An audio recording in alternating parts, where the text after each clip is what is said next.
Mass entertainer 100% చేసేస్తాడు. Family పరంగా వెంకటేష్ గారు ఖచ్చితంగా హ్యాపీగా ఫ్యామిలీ అందరిని కూర్చోబెడతారు. ఎందుకంటే రాజేశ్వరి గారితో మంచిగా వస్తున్నారు కాబట్టి మీనాక్షి చౌదరి కూడా ఉంది. అంటే మళ్ళీ ఒక ఇంట్లో ఇళ్ళలో వంటింట్లో ప్రీ రాలేదు ఉంది కదా అప్పట్లో. ఆ రేంజ్లో మంచి ఫ్యామిలీ ఎంటర్టైన్మెంట్ అయితే వెంకటేష్ గారి తరఫున రాబోతుంది అయితే నేను కోరుకుంటున్నాను.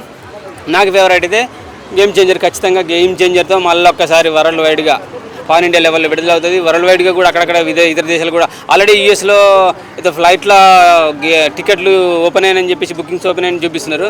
ఖచ్చితంగా పాన్ వరల్డ్ లెవెల్లో గేమ్ చేంజర్ కూడా సక్సెస్ అయ్యే ఛాన్స్ అయితే కనపడుతుంది. శంకర్ గారు మళ్ళీ ఏదైతే పాత శంకర్ని చూసే అవకాశం ఉందో ఈ డైరెక్షన్లో 100%. ఎందుకంటే మనకు ఒక అర్జున్ గారి సినిమా, ఫస్ట్ భారతీయుడి సినిమా, అలాగే రోజా కాదు వేరే సినిమాలు అప్పట్లో ఉన్న సినిమాలు ఇప్పుడు గుర్తు తెచ్చే విధంగా పాత శంకర్ గారు కనపడతారని మన రామ్ చరణ్ గారు అన్నారు. ఎందుకంటే బిగ్ బాస్ షోలో ఒక లీక్ చేసిందనమాట, తండ్రి కొడుకుగా నేను ఒక రెండు పాత్రలు చేస్తున్నానని చెప్పేసి.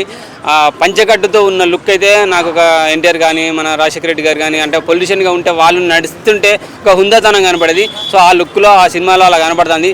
సో పొలిటికల్ రేంజ్లో వస్తుంది కాబట్టి ఒక మంచి మెసేజ్ కూడా ఉండే అవకాశాలు కూడా ఉంటాయి ఖచ్చితంగా. అవ్వాలి ఈసారి, ఎందుకంటే ఆచార్యతోటి అది కొంచెం బ్రేక్ అయిపోయింది కదా. సో ఈసారి బ్రేక్ అయిపోద్ది. ఆ ఫెయిల్యూర్ వచ్చింది కాబట్టి ఈసారి ఖచ్చితంగా బ్రేక్ అయిపోద్ది. హిట్ అయితే ఖచ్చితంగా కొడతాడు, బ్లాక్ బస్టర్ అయితే కొడతాడని నేను కోరుకుంటున్నాను.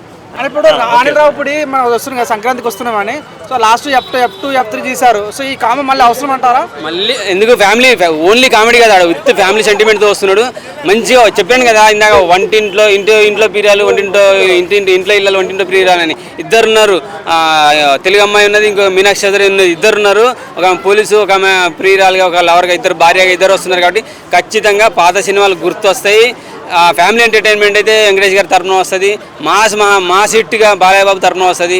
సో మాసు క్లాసు అంటూ పొలిటికల్ రేంజ్లో రామ్ చరణ్ది గేమ్ చేంజర్ రావాల్సింది. కదా సంక్రాంతి పండుగ వారం రోజులు నాకు తెలిసి సినిమా అభిమానులు గట్టిగా ఎవరైతే ఉన్నారో వాళ్ళు థియేటర్ కానీ టెంట్ వేసుకొని పడుకుంటారేమో. ఎందుకంటే ఒకదాని తర్వాత ఒకటి 3-4 సినిమాలు ఉన్నాయి కాబట్టి ఖచ్చితంగా అక్కడ పడుకుంటారేమో. ఐమాక్స్ కూడా నాకు తెలిసి టెంట్లు ఎత్తారేమో నాకు తెలిసి.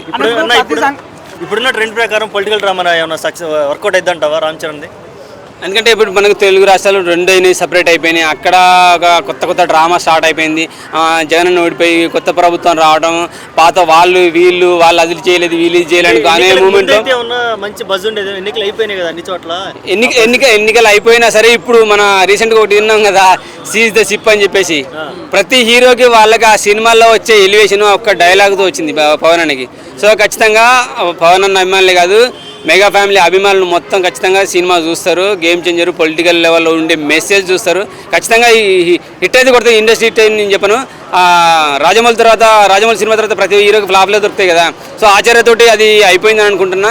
ఈ సినిమాతోటి ఖచ్చితంగా హిట్ కొడతాను అనుకున్నా. మనం శంకర్ని పక్క పెట్టేసుకోవాలి.